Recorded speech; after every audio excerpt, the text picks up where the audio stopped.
28 đến 32 thôi. Như cái cháu đang nghe là 33 mươi. Gì á? Bạ mày cốc vào đầu nó ra tí. Cốc vào đầu nó ra, cốc luôn. Con mẹ này. Cốc luôn. tí cái địt đấy. Thế à? Thôi.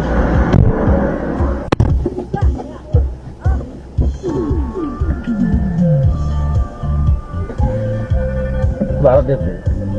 Mày xuống ra làm nói anh mày đánh nhau rồi.